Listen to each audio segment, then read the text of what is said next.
Students, are you able to see the screen? Yes, ma'am. Ma'am. Yes, ma'am. Yes, ma'am. Yeah, okay. So हमने कल पढ़ा था Korean post war condition के बारे में कि इसके बाद में उनका क्या, वॉर के बाद में उनका क्या उनकी लाइफ में चेंजेस आए थे, किस तरीके से वहाँ पर डिवीजन कर दिया गया था। और वहाँ पर एक जो डिवीजन है उसको यूएसए संभाल रहा था, दूसरे को चाइना जो है वो सपोर्ट कर रहा था, ठीक है। और साउथ कोरिया को यूएसए संभाल रहा था और नॉर्थ कोरिया को जो है अपना चाइना संभाल रहा था। चाइना की कम्युनिस्ट पार्टी जो है वो सपोर्ट कर रही थी। अब इसके आगे का पढ़ेंगे। Rather reformist political powers emerged and the students movement grew into a unification movement. अब रिफॉर्मिस्ट पॉलिटिकल पार्स जो है वो आपस में इकट्ठे होने लगी थी। स्टूडेंट्स जो है वो भी एक वहाँ पर मूवमेंट शुरू कर रहे थे, ठीक है, unification movement. This was not looked upon favourably by the military authorities. अब ये सारी चीज़ें जो है मिलिट्री अथॉरिटीज के सामने बिल्कुल भी सही नहीं थी। In May 1961, the Democratic Party government was overthrown in a military coup staged by General Park Chung-hee and other military authorities. अब ये सब चीज़ें कब चल रही है? जब री का एडमिनिस्ट्रेशन जो है वो ख़त्म हो गया था, जो इन्होंने अपने आप को इलीगल तरीके से प्रेसिडेंट घोषित कर दिया था 2 बार, और फिर उन्होंने रिज़ाइन उनको देना पड़ा था क्योंकि सब जो है उनका क्या कर रहे थे, प्रोटेस्ट कर रहे थे। उसके बाद में मिलिट्री रूल आ गया था वहाँ पर, और वहीं पर मिलिट्री रूल आने के बाद में जब लोग बाग इकट्ठे होने लगे थे उसके खिलाफ भी, और स्टूडेंट्स वहाँ पर इकट्ठे होने लगे थे, तो उन्होंने जब अपना मूवमेंट शुरू करा तो वो उनके बिल्कुल समझ में नहीं आ रहा था, उनको ये चीज़ सही नहीं लग रही थी। इसीलिए मई 1961 के अंदर डेमोक्रेटिक पार्टी गवर्नमेंट जो है उसने क्या करा, was overthrown in a military coup. वो हटा दी गई और मिलिट्री जो है उसको एक तरीके से पार में ला दिया गया। कुछ कंट्रीज ऐसी होती हैं जहाँ पे मिलिट्री रूल जो है वो सबसे अबव होता है, और जो पॉलिटिकल पार्टीज होती हैं वो मेन नहीं होती है, ठीक है। तो यहाँ पे भी वही चीज़ हुई है, और जनरल पाक चुंग ही और जो अलग दूसरे मिलिट्री अथॉरिटीज़ हैं उनको क्या कर दिया गया था, वो थोड़े से पार में आ चुके थे उस समय तक। इस टॉपिक के अंदर किसी को कोई दिक्कत हो तो पूछ सकते हैं। No, No, ma'am. ma'am. Okay. अब है rapid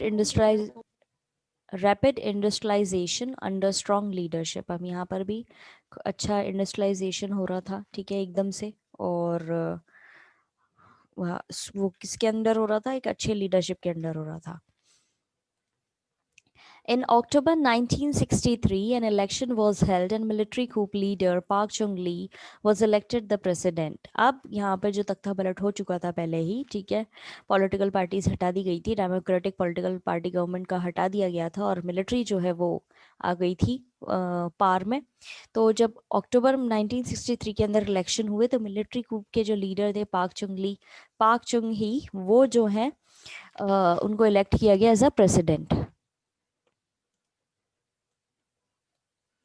The Park administration adopted a state-led, export-oriented policy to achieve economic growth. अब हर कोई देश जो होता है, या देश का किसी भी देश का कोई प्रेसिडेंट या प्राइम मिनिस्टर चुना जाता है, तो उसके सामने सिंपली एक चैलेंज जो सबसे पहले आता है वो आता है कि इकोनॉमिक डेवलपमेंट कैसे होगा, आर्थिक रूप से डेवलपमेंट कैसे होगा, आर्थिक रूप से ग्रोथ कैसे होगी। तो उसी तरीके से इनके समय में 1963 के दौरान भी पाक की जो गवर्नमेंट आई थी, पाक chung ही की, उनके सामने स्टेट उन्होंने क्या अडॉप्ट करा था, स्टेट लेड, यानी कि स्टेट के बीच में जो एक्सपोर्ट होगा वो मेन देखा जाएगा, यानी कि इन्होंने एक्सपोर्ट ओरिएंटेड पॉलिसी को अपनाया था जिससे इनको इकोनॉमिक ग्रोथ होनी थी। The 5-year economic plans of government favored large corporate firms, placed emphasis on expanding employment and increased Korea's competitiveness. अब क्या हुआ, 5 ईयर इकोनॉमिक प्लान अपनाया गया यहाँ पे भी, और वहाँ पर जो प्लान अपनाया गया था उसके अंदर बड़े बड़े कॉरपोरेट फर्म्स, यानी कि जो ये सेक्टर्स होते हैं, कॉरपोरेट सेक्टर्स वो होते हैं, वो स्टैब्लिश किए गए, वो उनको फेवर कर रहा था और ज़ोर दे रहा था कि एम्प्लॉयमेंट बढ़ना चाहिए, जिससे ज़्यादा से ज़्यादा लोग जो हैं अपनी नौकरी पा सकें। और अगर ज़्यादा से ज़्यादा लोगों को एम्प्लॉयमेंट मिलता है तो वैसे भी कहीं ना कहीं इकोनॉमिक ग्रोथ होती ही है। उससे क्या होना था, यहाँ पे साथ ही साथ कोरिया का कंपटीशन जो है वो भी बढ़नी थी। ठीक है, कॉम्पिटिटिवनेस जो है वो बढ़नी थी, कंपटीशन की भावना बढ़नी थी। Korea's unprecedented rate of economic growth began in the early 1960s when the state policy shifted from import substitution industrialization towards a focus on exports. अब क्या हुआ था, एक अनप्रेसिडेंटेड रेट पर इकोनॉमिक ग्रोथ बढ़ने लगी कोरिया की, और उनका ये ग्रोथ क्यों बढ़ी थी, क्योंकि पहले ये लोग इंपोर्ट पे ज़्यादा ध्यान देते थे, अब ये लोग जो है एक्सपोर्ट पे ज़्यादा ध्यान दे रहे थे। जैसे कि अभी हमने ऊपर भी पढ़ा था कि इस तरीके से इन लोगों ने डिसाइड किया था कि ये अब एक्सपोर्ट ओरिएंटेड पॉलिसी बनाएंगे। उसी तरीके से यहाँ पे इन्होंने अपनी इम्पोर्ट को कम करा और एक्सपोर्ट को उन्होंने बड़ा किया। इंपोर्ट सब्सटीट्यूशन से, आईएसआई से हट करके वो एक्सपोर्ट पे चले गए थे। Under the export oriented policy the government supported labour intensive light industrial products such as textiles and garments in which Korea had a comparative advantage. अब इस एक्सपोर्ट ओरिएंटेड पॉलिसी के अंदर उन्होंने, उनकी जो सरकार थी, उन्होंने क्या, किसको सपोर्ट किया, जो लेबर क्लास होती है उसको, कि लेबर इंटेंसिव जो लाइट इंडस्ट्रीज होती हैं, इंडस्ट्रियल प्रोडक्ट्स होते हैं, यानी हल्के इंडस्ट्रीज जो होती हैं, उनको इन्होंने सपोर्ट किया, जैसे कि टेक्सटाइल हो गए, गारमेंट्स हो गए, उसके अंदर इन्होंने सपोर्ट ज़्यादा किया और उसका फ़ायदा उठाया। During the late 1960s and 1970s, the focus again shifted from light industries to value added heavy and chemical industries.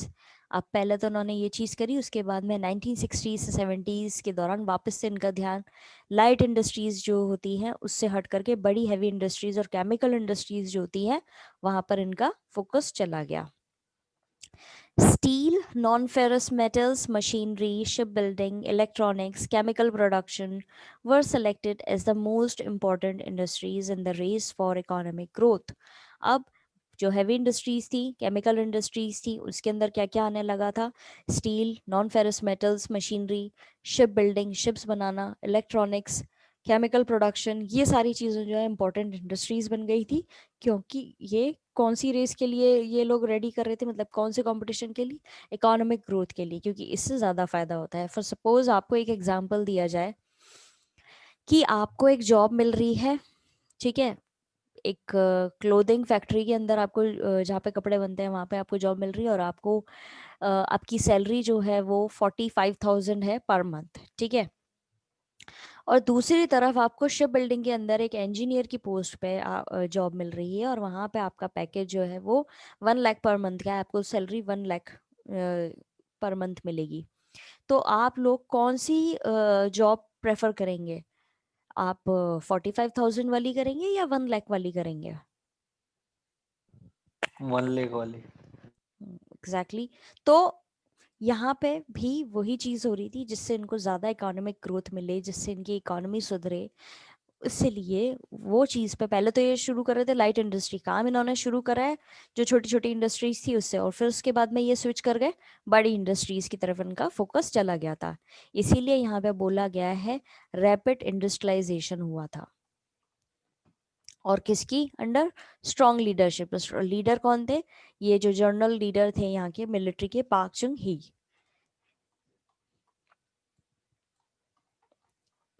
In 1970, the new village Siamol movement was introduced to encourage and mobilize the rural population and modernize the agricultural sector. अब 1970, 1960 के बीच में तो rapid industrialisation पे पहुंच गए थे ये। 1970 में नया विलेज यानी कि साई माउल मूवमेंट जो है वो शुरू हुआ था, जहाँ पे एनकरेज किया जा रहा था रूरल पॉपुलेशन को कि वो मॉडर्न एग्रीकल्चरल सेक्टर की तरफ जाए, यानी कि रूरल पॉपुलेशन जो है वो नई एग्रीकल्चर टेक्निक्स की तरफ ज़्यादा ध्यान दे और उनको यूज़ करे।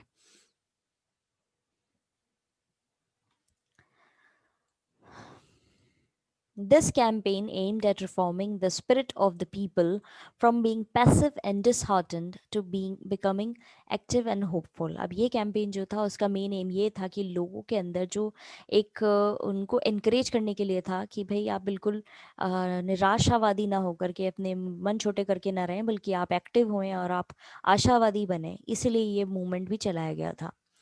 Rural people were empowered to help themselves in developing their villages and improve the living conditions of their respective communities. Rural people यानी जो गांव के लोग होते हैं उनको बोला गया था कि आप को पावरफुल एक तरीके से करा जाएगा, आपके विलेजेस को डेवलप किया जाएगा, आपका लिविंग कंडीशन जो है उसको इम्प्रूव किया जाएगा, और आप जिस भी कम्युनिटी को बिलोंग करते हैं वो सबको लेकर के साथ में एक डेवलपिंग रास्ते पे चला जाएगा. The movement was later expanded to assist the neighborhoods near industrial plants and in urban areas. अब movement जो है वो बाद में और फैला, ठीक है, आसपास के जो neighborhoods थे वहाँ पर भी पहुँचा, जहाँ पर थोड़े इंडस्ट्रियल प्लांट्स लगे हुए थे अर्बन एरियाज के पास में, शहर जो थे वहाँ तक भी ये चीज़ पहुँच गई. Today, Korea is sharing the knowledge and experiences from this movement with developing countries who wish to adopt the principle of Simol movement in their development efforts. अब आज के समय में यानी प्रेजेंट डे कंडीशन जो है उसमें कोरिया क्या कर रहा है, अपनी नॉलेज शेयर कर रहा है, अपने एक्सपीरियंसेस शेयर कर रहा है, जो उसने साइमोल मूवमेंट के दौरान सीखे समझे, ये सब चीज़ें ये उन देशों के साथ में शेयर कर रहे हैं अपनी एक्सपीरियंस जो अभी भी डेवलपिंग स्टेज के अंदर हैं, कि किस तरीके से वो इस मूवमेंट से सीख सकते हैं और अपने एफर्ट्स लगा करके खुद भी एक स्टैब्लिश्ड देश की तरह, डेवलप्ड देश की तरह अपने आप को आने वाले समय के अंदर प्रेजेंट कर सकते हैं.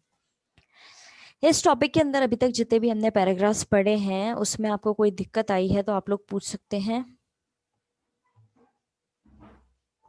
No ma'am. Ma'am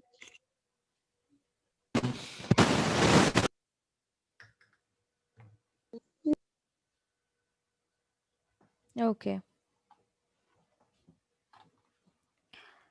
Korea achieved startling economic growth thanks to a combination of strong leaders, well-trained bureaucrats, aggressive industrialists and a capable labor force. Korea ने अपनी शुरुआत में ही अच्छी इकोनॉमिक ग्रोथ जो है हासिल कर ली थी.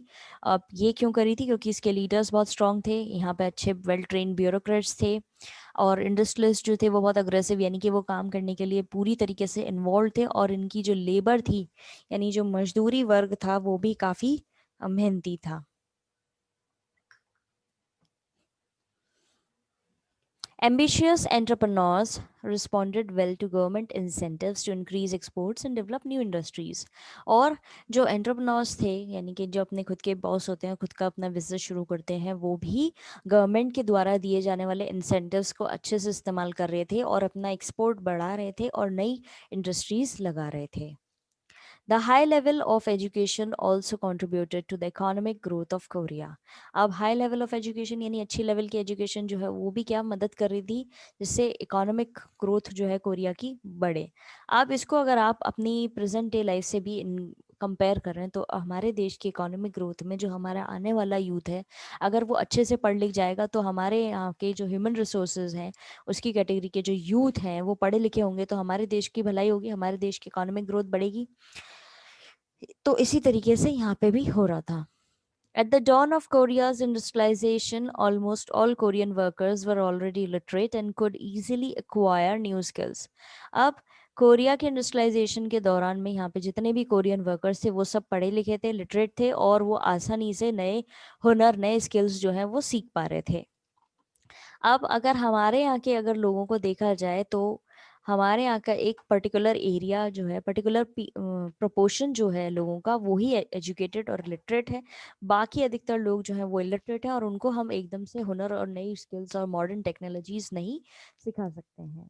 ठीक है, ये हमारी प्रेजेंट डे की कंडीशन है. कुछ वर्ग के लोग तो सीख लेंगे और कर भी लेंगे काम, लेकिन सारे नहीं करेंगे. और इनके यहाँ पे क्या था, ऑलमोस्ट ऑल यानी कि लगभग सारे ही लोग जो थे वो लिटरेट थे और वो आसानी से नए स्किल्स सीख पा रहे थे.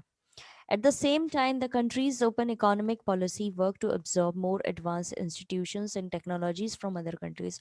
और उसी समय इनकी कंट्री जो थी वो इनकी ओपन इकोनॉमिक पॉलिसी थी, यानी कि ये काम करने को लेकर के अगर एडवांस्ड इंस्टीट्यूशंस, अगर एडवांस चीज़ें इनको टेक्नोलॉजीज मिल रही थी दूसरी कंट्री से, तो ये ऐसे नहीं है कि उन चीज़ों को अपना नहीं रहे हो कि वो दूसरी कंट्री है, नहीं, ये अपना रहे थे, क्योंकि इनको चाहिए थी हमारे देश की गति जो है वो सुधरनी चाहिए, हमारा देश जो है वो अच्छा बनना चाहिए। कोई दिक्कत नहीं है अगर बाहर के लोग पहले कुछ एडवांस्ड उन्होंने टेक्नोलॉजीज बना ली है, तो हम भी उस चीज़ को अडॉप्ट करेंगे और सीखेंगे।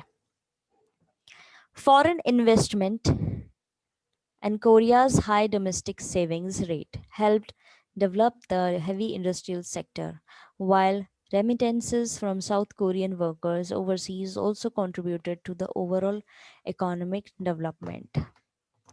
अब फॉरेन इन्वेस्टमेंट हो रहे थे यहाँ पर अलग अलग, ठीक है। Wait a minute students, okay. ये ओपन थे सारी टेक्नोलॉजी को लेकर के भी, ठीक है। अब यहाँ पे फॉरेन लोग इन्वेस्टमेंट यानी बाहर की कंट्रीज जो है यहाँ पर इन्वेस्टमेंट कर रही थी, और कोरिया की डोमेस्टिक सेविंग्स यानी कि ये लोग खर्चा ज़्यादा नहीं कर रहे थे, ये लोग बचा भी रहे थे, सेविंग्स भी कर रहे थे। उससे क्या हुआ, यहाँ पर हैवी इंडस्ट्रियल सेक्टर बनने लगा, ठीक है। लोग बाग बड़ी इंडस्ट्री सेटअप करने लगे, और जो इनको मदद मिल रही थी साउथ कोरियन वर्कर से, ठीक है, वो भी कहीं ना कहीं इनके इकोनॉमिक डेवलपमेंट में इनके एक सपोर्ट की तरह साबित हुई, ठीक है। Economic growth was the foundation of the पाक एडमिनिस्ट्रेशन लॉन्ग टर्म पार। इकोनॉमिक ग्रोथ जो है वो पाक की लीडरशिप के अंदर काफ़ी समय तक अच्छे रही, अच्छी नींव उसने अच्छी रूट्स जो है बना ली थी। Park revised the constitution so that he could run for a third term and was re-elected in 1971. Park ने क्या किया, कॉन्स्टिट्यूशन के अंदर अमेंडमेंट किया जिससे वो और समय तक काम कर सकें और थर्ड टाइम टर्म के लिए वो काम कर सकें, ठीक है। और इसीलिए उनको दोबारा चुन लिया गया 1971 के दौरान।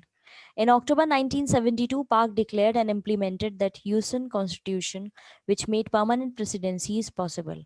अब अक्टूबर 1972 के अंदर पाक जो इनके लीडर थे, मिलिट्री लीडर थे, उन्होंने डिक्लेयर कर दिया कि ह्यूस्टन कॉन्स्टिट्यूशन लाना चाहिए जिसके अंदर हमेशा के लिए प्रेसिडेंसी पॉसिबल हो सके, कि प्रेसिडेंट चुन लिया गया है जीवन मरण तक, इनकी जब तक इनकी मृत्यु नहीं हो जाती, जब तक इनकी डेथ नहीं हो जाती, जब तक ये चुने जाएंगे एज अ प्रेसिडेंट के तौर पे, यही सर्व करेंगे। Under the Union Constitution, the president had complete authority over a legislation, jurisdiction, administration, and also had a constitutional right to reappeal any law as an emergency measure. अब यूजन constitution के अंदर president किसके above आ गया, हमारे देश के अंदर तो सबसे ऊपर क्या है, हमारे देश का कॉन्स्टिट्यूशन है। इनके यहाँ पे सबसे ऊपर कौन है, यूएन कॉन्स्टिट्यूशन के ऊपर इनके यहाँ पे प्रेसिडेंट सबसे ऊपर है, कंप्लीट अथॉरिटी यानी सबसे कंप्लीट अधिकार उसका है लेजिस्लेशन के ऊपर, जुरिस्डिक्शन के ऊपर और एडमिनिस्ट्रेशन के ऊपर। और साथ साथ वो किसी भी कॉन्स्टिट्यूशनल राइट को चेंज कर सकता है, किसी भी कानून को चेंज कर सकता है, किसके अंडर, इमरजेंसी मेजर के नाम पर वो किसी भी कानून को चेंज भी कर सकता है अपने अकॉर्डिंग। तो ये हो गया इनका जो हमने अभी तक पढ़ा था, परमानेंट प्रेसिडेंसी वाली चीज जो है वो यहाँ पर कहीं ना कहीं दिख रही है।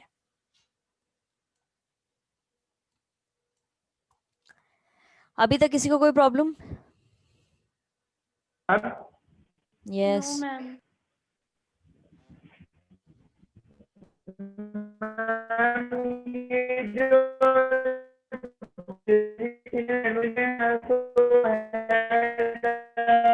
बेटा आपकी आवाज बिल्कुल भी क्लियर नहीं आ रही है, आपकी आवाज बिल्कुल भी क्लियर नहीं आ रही है। प्लीज आप चैट ऑप्शन का यूज करें, वहां पर अपनी क्वेरी लिखें, हम अभी सॉल्व कर देंगे।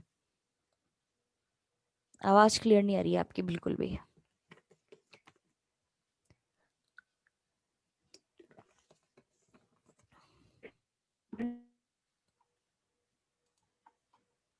ऋतिक आपकी आवाज क्लियर नहीं आ रही है, चैट ऑप्शन के अंदर आप अपनी प्रॉब्लम लिख दो, मैं वहां से पढ़कर आपको इस मीनिंग समझा दूंगी।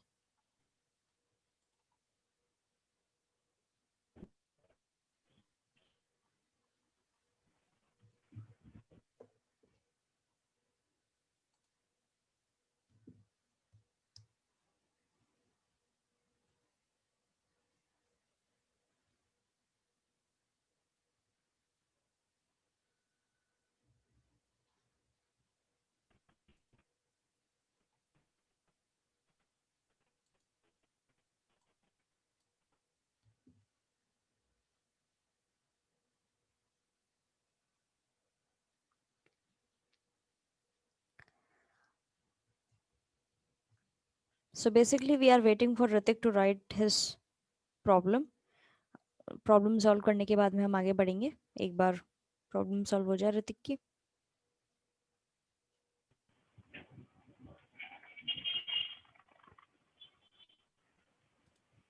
Ma'am yes.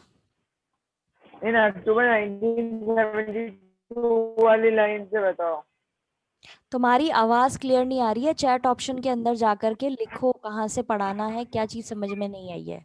आवाज बार बार क्रैक हो रही है. ओके मैम, मैं बता.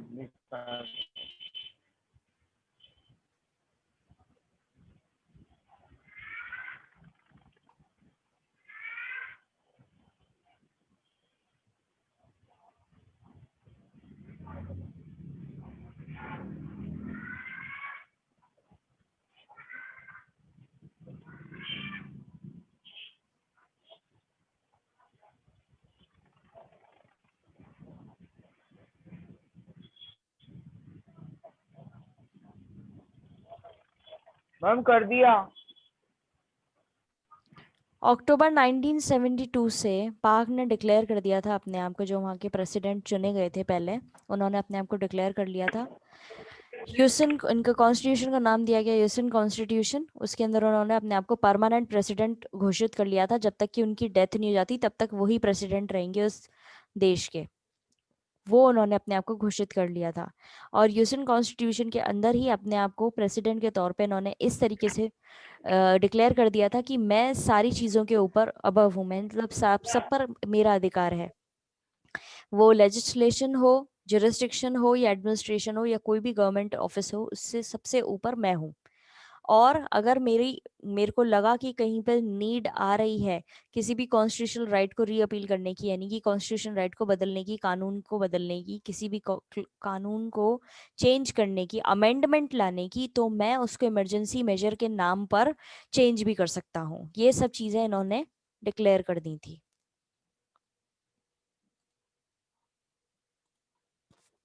समझ आया? Okay ma'am. Yes ma'am. Okay. As the president was invested with absolute authority, the progress of democracy was temporarily suspended in pursuit of economic development. अब प्रेसिडेंट ने जो है अपने आप को पूरी तरीके से सारा अधिकार खुद को दे दिया था, तो कहीं ना कहीं डेमोक्रेसी यानी जनतंत्र जो होता है वो कहीं ना कहीं टेम्पररी बेसिस पे ख़त्म हो गया था. और ये क्यों हुआ था ख़त्म? क्योंकि इकोनॉमिक डेवलपमेंट पे ज़्यादा ध्यान दिया जा रहा था. और फिर उसके बाद में प्रेसिडेंट जो है वो सबसे ऊपर अपने आप को रख रहे थे. ठीक है. अब क्या होता है डेमोक्रेसी के अंदर, तो कॉन्स्टिट्यूशन जो है वो सबसे ऊपर होता है, जैसे कि हमारे देश के अंदर है. तो इनका जो डेमोक्रेसी का कॉन्सेप्ट था वो थोड़े समय के लिए साइड में रख दिया था इन्होंने. However, the second oil crisis in 1979 acted as an hindrance to the economic policy which had over invested in the heavy chemical industry. अब क्या हुआ, सेकेंड ऑयल क्राइसिस हुआ इनके 1979 के अंदर. ये एक बाधा की तरह था, एक प्रॉब्लम की तरह था इनकी इकोनॉमिक पॉलिसी में, जिसके कारण कई ज़्यादा ओवर इन्वेस्टमेंट हो चुका था बड़ी बड़ी केमिकल इंडस्ट्री में. ठीक है. तो इससे क्या हुआ, इनके दिक्कत आ गई थी. Moreover, students, scholars, and the opposition continually demonstrated against the Yusun Constitution as the Pak administration's invocation of emergency measures and suppression brought about political instability. अब क्या हुआ था, ये सारी चीज़ें हुई. ठीक है.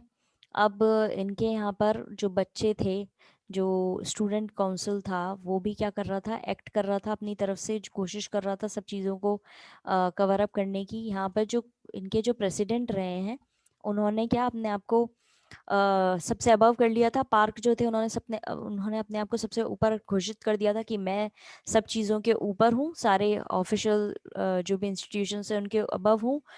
जुडिशरी के जुरिस्डिक्शन जो कि कोर्ट यानी कि जो लॉ होता है उसके ऊपर हूँ, सब चीज़ों के ऊपर हूँ. और साथ ही साथ मैं इमरजेंसी मेजर के नाम पे चीज़ें भी चेंज कर दूंगा. इन सारी चीज़ों के इफेक्ट क्या जा रहे थे, जो स्टूडेंट्स और स्कॉलर्स थे या जो इनकी अपोजिशन पार्टी थी वो लगातार इनके खिलाफ क्या, यूसन कॉन्स्टिट्यूशन के खिलाफ क्या, डेमोन्स्ट्रेशन कर रही थी, प्रोटेस्ट कर रही थी कि इनका जो ये एडमिनिस्ट्रेशन है उससे क्या हो रहा है, ये इमरजेंसी मेजर के नाम पर दबाने की कोशिश कर रहे हैं। और उससे क्या हो गई थी, पॉलिटिकल इंस्टेबिलिटी हो गई थी, यानी अस्थिरता की कंडीशन आ गई थी, राजनीतिक तौर पे अस्थिरता आ गई थी। और उससे पहले इकोनॉमिक पॉलिसी जो है उसके अंदर भी इनके प्रॉब्लम आ गई थी। तो ये सब चीज़ें इनके अपने आप को सबसे अबव डिक्लेयर करने के बाद में ये सारी चीज़ें इनको देखनी पड़ रही थी। So that's all for today. आज हम इतना ही पढ़ेंगे। Please conjure up your problems for our next class. आपकी जब भी नेक्स्ट क्लास होगी तो आप अपनी प्रॉब्लम्स डिस्कस करवा लीजिएगा, मैं आपकी प्रॉब्लम सॉर्ट आउट कर लूँगी अगर आपको इस टॉपिक से रिलेटेड कोई भी दिक्कत आई है तो। ठीक है students? Thank you, ma'am. Okay, Thank you, Thank you, ma'am. ma'am. Okay, welcome. God bless you all.